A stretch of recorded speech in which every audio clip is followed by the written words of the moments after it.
opportunity grow in the Commonwealth of Virginia. And to fuel that growth, we need an achievable and dynamic energy plan that provides for abundant, reliable, affordable, and clean energy. And the way we are going to accomplish this is with an all of the above approach. All of the above.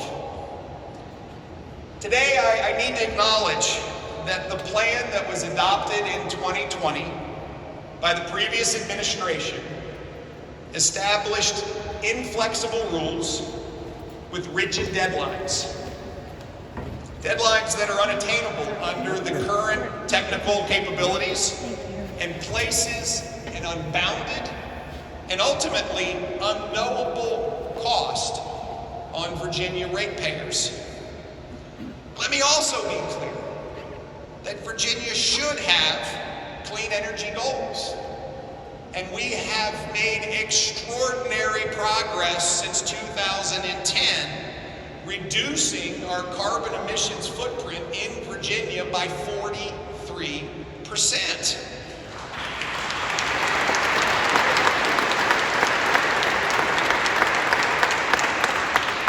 You see, a clean energy future does not have to come at the cost of a healthy, resilient, and growing economy. In addition, the old plan was based on an already out-of-date demand forecast, failing to incorporate growth and the increasing intensity of demand for electricity.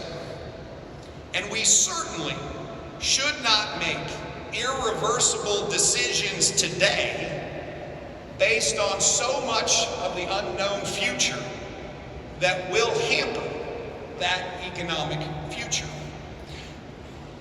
We need to embrace a measure of humility. A measure of humility to our ability to project and predict 30 years of energy demand, technological innovations, and the definition of what is clean energy. We must also recognize that given both the technical realities of today, the reliability and the efficiency of our current power stack, and the wide variety of possible innovations that are going to provide breakthroughs, shorter-term plans with periodic reviews and reauthorizations must be at the heart of our future in energy planning.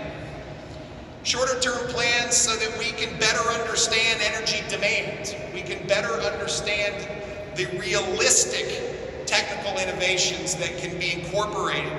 And oh, by the way, shorter-term plans that better understand the actual cost and burden that they will place on Virginia ratepayers.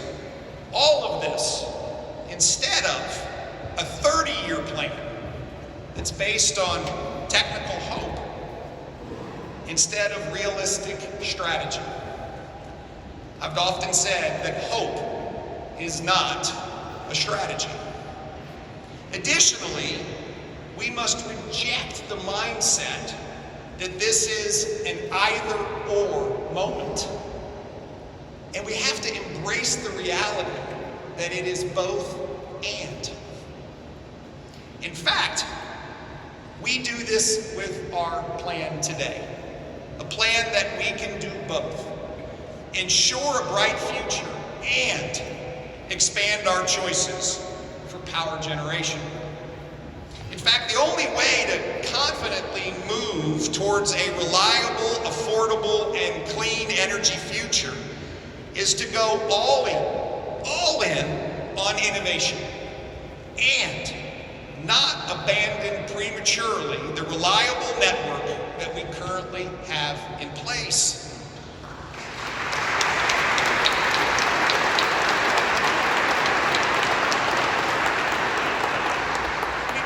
Think through this. Innovation in nuclear, in carbon capture and hydrogen, along with building on our leadership in offshore wind and solar. They all should be part of the solution. A growing Virginia needs reliable power. 24/7, 365 days a year. That's what a world-class manufacturer like Delta Star has to have every day in order to meet customer demands. That's what a small family restaurant owner needs to have in order to get ready for the dinner rush. That's what a newborn baby needs to have in an ICU to keep the incubator on. That's what our senior citizens need in the summer in order to stay cool. No matter who you are, you expect that when you flip the light switch, the lights will come on and stay on. And a growing Virginia not only needs reliable power, it needs it delivered at an affordable cost. If we're going to maintain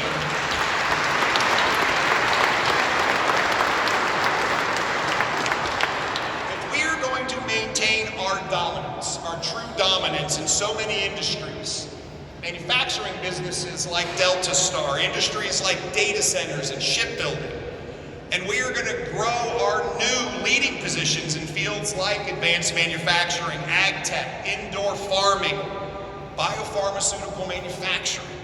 We must deliver power that is cost competitive with our peer states. See, today across the energy customers in Virginia, we're currently the 15th most competitive state in the country. We could do better. But when it comes to attracting new jobs and new companies, we cannot, literally, we cannot afford to do worse. And the Commonwealth's recent rate growth and the projected path that is accelerating rate increases are outpacing the nation and our peer states.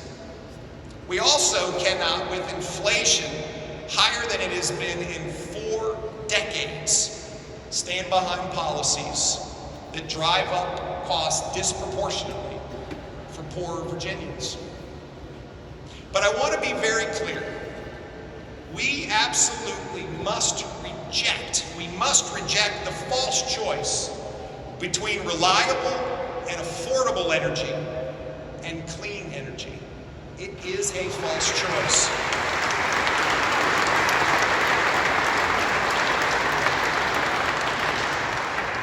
The idea that you can't have both is just pure politics. And it does not belong in a plan that is so important to Virginia's future. The plan we'll outline today has 5 guiding principles: reliability, affordability, innovation, competition, and environmental stewardship. The Commerce and Trade team will walk you through the details in a minute, and I promised them that I would only scoop them on one aspect. We have to be all in nuclear energy in Virginia.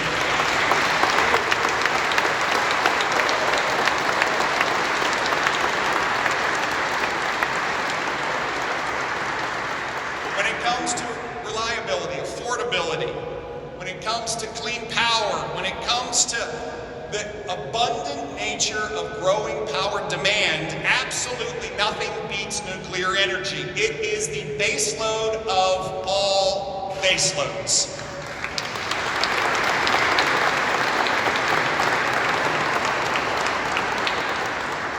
And Virginia is uniquely positioned to lead. I want to thank leadership from BWXT and Framatome, 2 of the world's leading nuclear capabilities.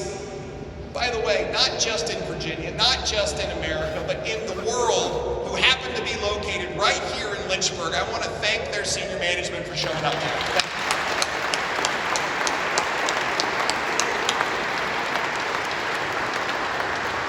I also want to thank the representatives from the Virginia Nuclear Energy Consortium. They have been tremendous help and assistance through our whole formulation of this plan. Because we can build not only on the capabilities that exist today, we can further them. We have extraordinary talent and resources right here in the Commonwealth, better than any place else in the nation. And we will work across government, industry, academia, and oh, by the way, sheer Virginia grit in order to build the world's leading nuclear energy hub right here in Virginia.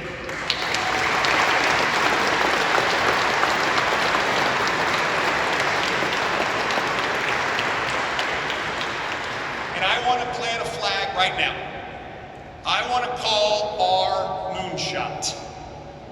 Virginia will launch a commercial small modular reactor that will be serving customers with baseload power demand in Southwest Virginia within the next 10 years.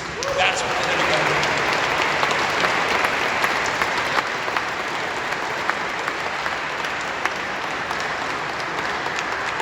You see, energy innovation, like small modular reactors, will not just honor our calling to environmental stewardship, it will also deliver economic development opportunities, job creation, and oh, by the way, a tremendous place to live, work, and raise a family across the entire Commonwealth.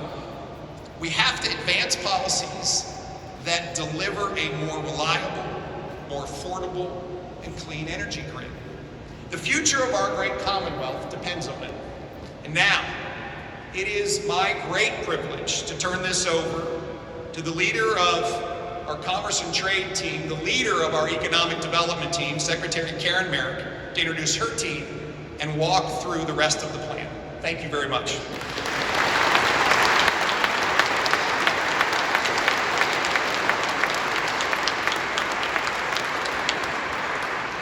Good morning. Let's hear it for that moonshot.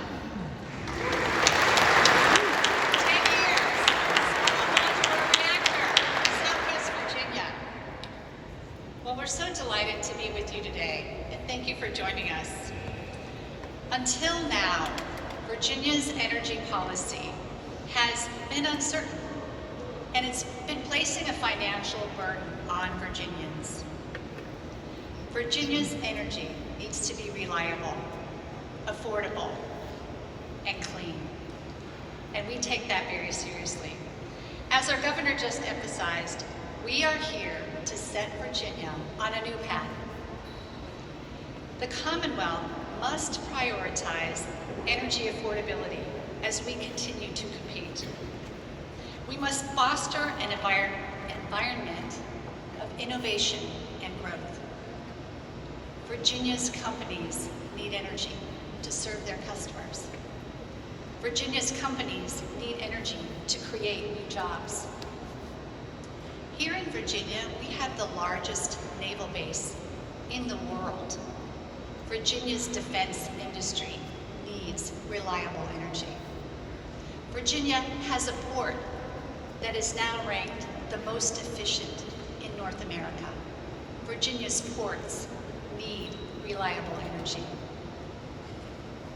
Before I conclude, I would like to recognize some remarkable professionals at Virginia Energy.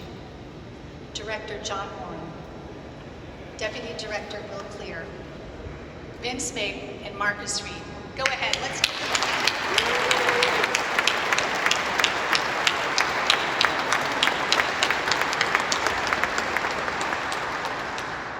Each and every one of us will have a role to play for this plan to succeed.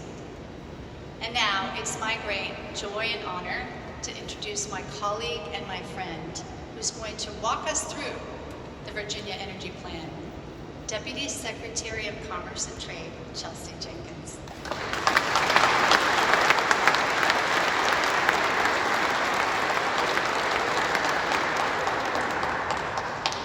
Wow, this is incredible. We made it. Thank you, Governor. Thank you, Secretary Merrick. And thank you to the hundreds of contributors thousands even when you count all of the group comment letters and all of the briefings we've had over the past months. I think it's safe to say that the energy plan has a lot of energy behind it. And months ago when we began this process, the governor charged our team with the goal of gathering as many different perspectives as possible, knowing that planning Virginia's energy future needed to put politics aside, be rooted in data and sound analyses, and include a level of transparency and cooperation that I think we all can agree needs some improvement. So we met with small, medium, and Fortune 500 companies. We met with local and state government organizations. We met with public commissions and advisory boards. We met with academia and educational nonprofits. We met with economic development organizations, private citizens, landowners, and many more. We learned so much through this process of developing the 2022 Virginia Energy Plan. We recognize, though, we still have much to learn. We recognize there isn't a finish line when it comes to developing a good energy policy or a great strategic energy plan. We know that we don't know what we don't know. I think my personal challenge has been that the more we learn, the more there is to learn with so many equities, opinions, and passions in this industry. And I've been working in this industry for 20 years. So can you imagine the collective curiosity of an entire administration's cabinet around an energy plan? Please give a big hug to the Virginia Energy team and their spouses and families. They've truly been incredible partners, as we've mentioned today.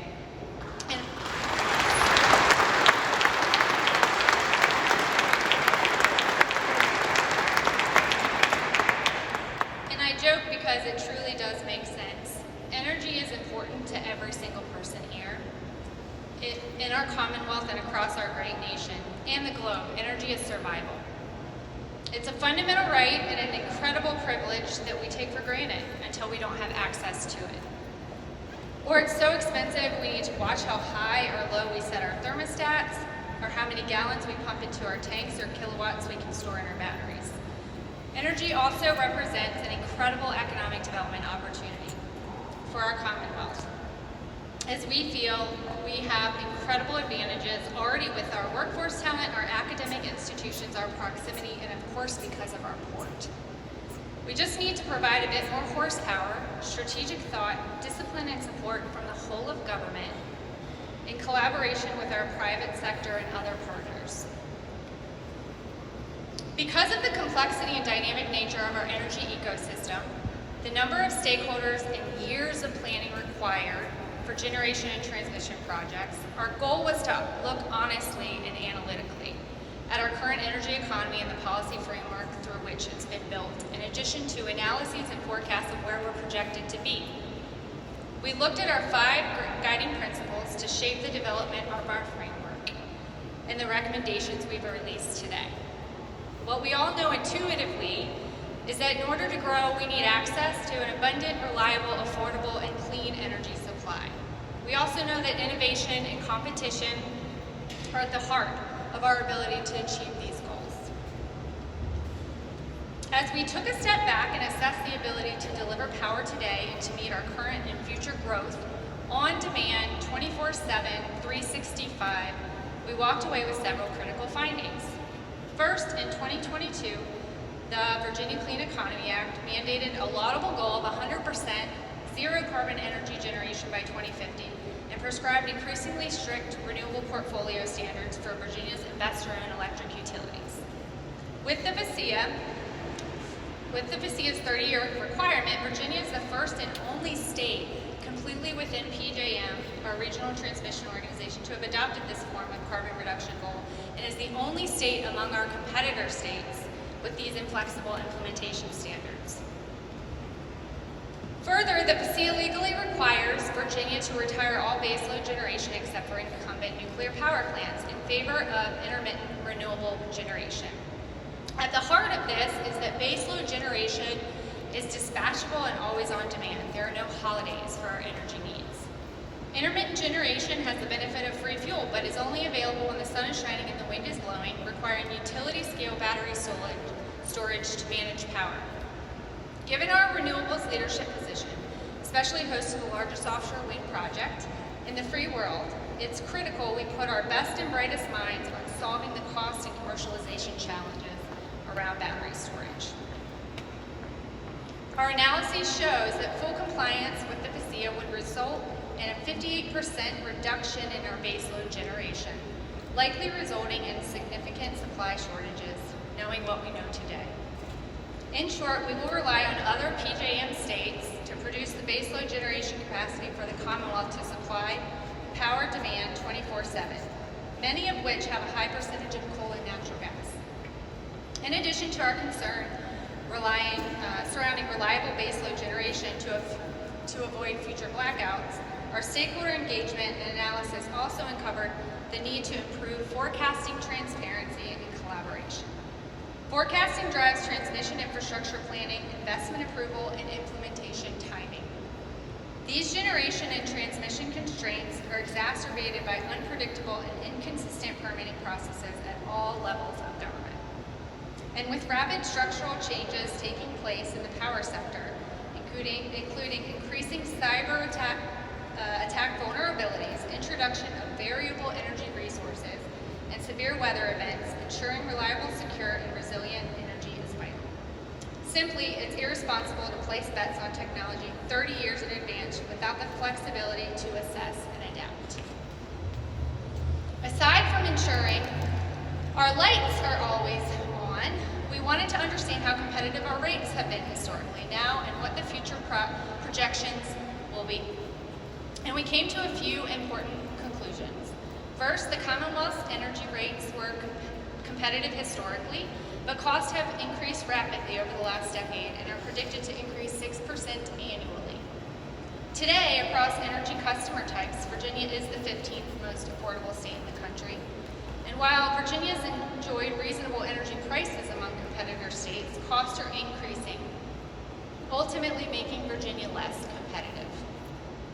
From 2005 to 2020, rates for Virginia residential customers have increased by 47%, compared to 39% nationwide and 35% compared to competitor states.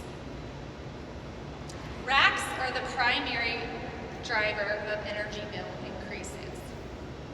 While the cost of RACs for average residential customers increasing from $0 a month when they were first authorized in 2007 to over $30 a month in 2021, the number of RACs have grown significantly and now encompass 24 separate charges on our bills. Important to understand also is that legislative changes to the energy framework over the last 15 years have removed some of the regulatory controls previously placed to safeguard consumers.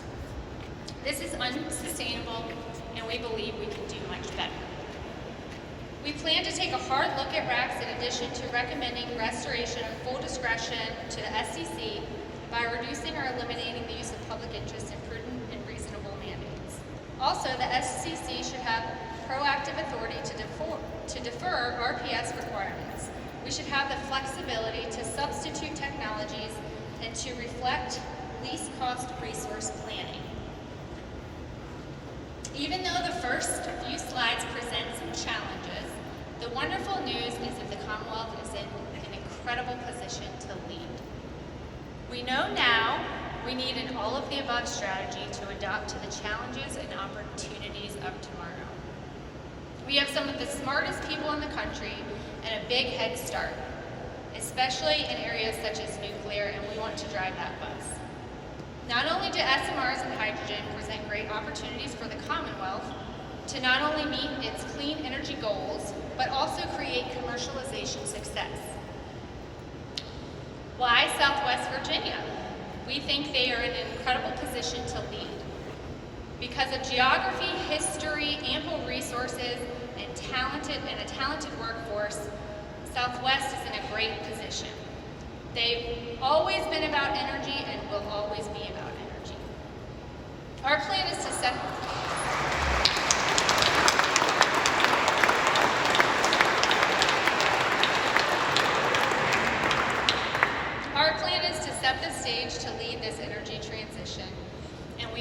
Commonwealth is poised to do so. As we mentioned earlier, we engaged many stakeholders in the effort to improve our short and long-term energy planning processes. Obviously, we heard a lot of viewpoints.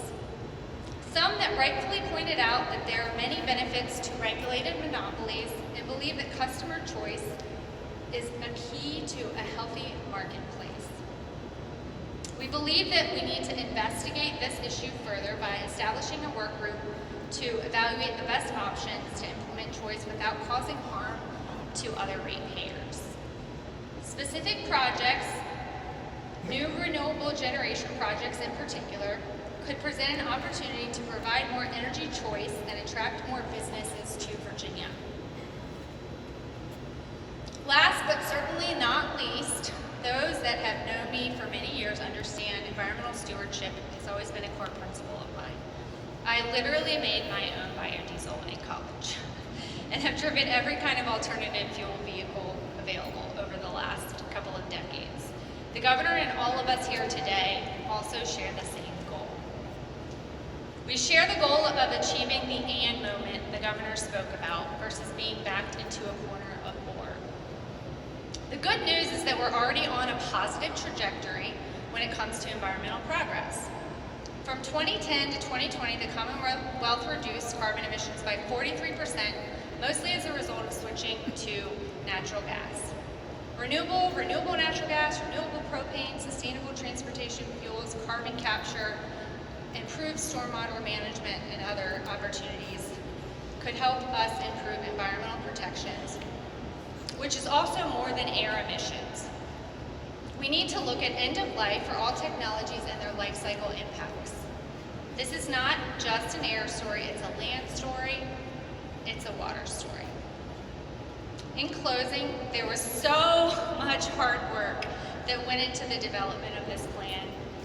Thank you truly from the bottom of our hearts for all that you contributed to this process, and know that we still have a lot of work to do. The conversation is really just beginning today with the release of this plan. And we look forward to working together and having honest, transparent, data-driven, aspirational moonshot conversations with you in the coming days, weeks, months, and years. Our goal is the same as yours, to chart a path forward for Virginia that moves responsibly towards incorporating renewable energy technologies while keeping energy rates affordable, guaranteeing reliable energy delivery, making Virginia's energy economy more competitive, opening the door to innovative technologies, and incorporating necessary environmental stewardship. And with that, it is my honor, distinct pleasure, privilege to introduce the 74th Governor of Virginia, our governor, the best governor, Governor Glenn Youngkin.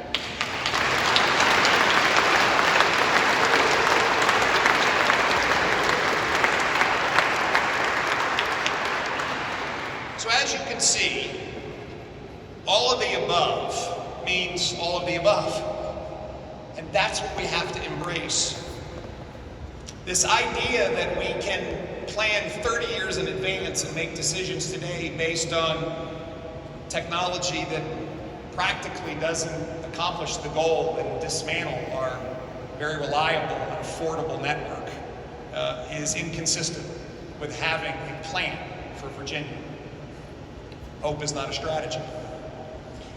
I opened my remarks discussing this positive vision for Virginia, this positive vision for an energy future that is based on reliability, affordability, innovation, competition, and environmental stewardship. But I'd be remiss if I also didn't talk about deep concerns with our current path and the problems that we could face if we don't change course. Today, we are on that path based on setting long-term objectives with only short-term knowledge to shut down our natural gas plants, which is our primary source of reliable power today. I spoke before about this false choice offered by those who think that it can either be clean or we can't have it. And the reality is that we can chart a course to do both Nowhere is this false choice more evident than in the state of California. The state of California's energy grid is not good. California has been a leader in shutting down reliable power generation in favor of intermittent sources of power, which are a part of the solution, but cannot be the foundation today for the final solution. California saw over 25,000 blackout events in 2019, the last full year of data that they've reported. Today, they regularly ask their citizens to cut their electrical usage to prevent rolling blackouts. And because they've dismantled their own power generation, they rely on bordering states still using natural gas in order to supply their energy needs when their demand increases. And we are on the same path. We're on the same path that is relying on this centrally planned 30-year perspective, which candidly is driven by ideology and says that only wind and solar can in fact be considered clean. If we rely only on wind and solar, we will end up importing from other states in our region, other states all of whom will continue burning natural gas, burning coal, to meet our energy needs. And prices will spike because, according to the State Corporation Commission, our current path will cause energy bills for residential consumers to surge over $40 a month, nearly $500 a year. By 2030, energy costs will be 53% higher than they were at the beginning of the decade. And by 2035, they will be 72% higher. And we won't even be able to be wholly confident that the lights will come on. We can't blindly follow ideology. We actually need a real plan. A plan founded in technical capabilities today, founded in understanding of cost burdens today, a plan that in fact is based on a strategic goal and not hope. And then we must have periodic reassessments and reauthorizations. We have to go back and make sure what we are doing makes sense based on the then known innovations, understanding of costs, and oh, by the way, recognition that we constantly have to assess reliability, affordability, environmental stewardship, and embrace new innovations in competition. We cannot afford to be California. I've already said that we are going to unhook ourselves from their 100% electric vehicle mandate.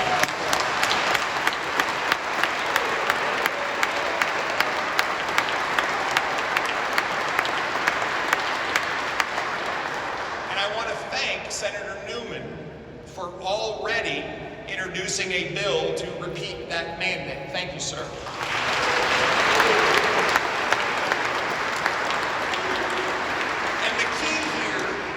Is that we are not hooked to California's energy policy either. You see, the good news is that people who think that there is a forced choice to be made between reliable, affordable, and clean are just plain wrong. They're just plain wrong.